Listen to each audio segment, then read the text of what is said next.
কাটিগড়ায় ফের দুষ্কৃতীদের উপদ্রব বাড়ছে। দিন কয়েক পূর্বে গোবিন্দপুর মধ্য কালীবাড়িতে নিশি কুটুম্বদের হানার পর এবারে গঙ্গাপুরের দুটি দেবস্থানে হানা দিল দুষ্কৃতীরা।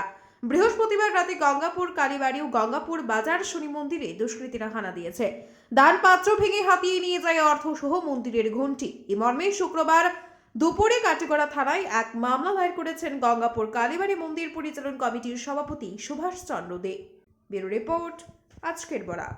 আমরা গঙ্গাপুর কালীবাড়ি দুর্গাপূজার আগে আমরা খালিঘর দরজা ভাঙ্গিয়া কিছু বাসনপত্র নিতে যাই, প্রায় 40-50 হাজার টাকা। এরপরে বিষয় আমরা এফআইআরও করছি না করিয়া আমরা কালেকশন করিয়া আবার বাসনপত্র আনছি। কিন্তু কালকে রাত্রে আবার আমরা গন্টি দুইটা নিচে গিয়া কালীবাড়িতে গিয়া আর 4টা ধানপাত্র ভাঙিয়ে নিচ্ছি কিছু সংখ্যক পয়সা। আমরা আজকে এসে খালিগড় থানা যাইয়া এটা এফআইআর করছি।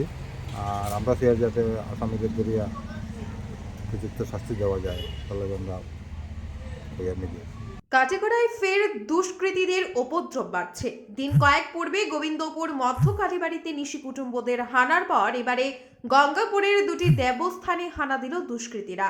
বৃহস্পতিবার রাতে গঙ্গাপুর কালীবাড়ি ও গঙ্গাপুর বাজার শনি মন্দিরে দুষ্কৃতীরা হানা দিয়েছে।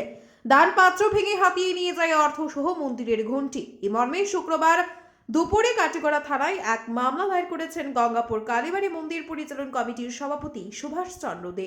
ব্যুরো রিপোর্ট, আজকের বরাক। আমরা গঙ্গাপুর কালীবাড়ি দুর্গাপূজার আগে আমরা খালিঘর দরজা ভাঙ্গিয়া কিছু বাসনপত্র নিতে যাই, প্রায় 40-50 হাজার টাকা।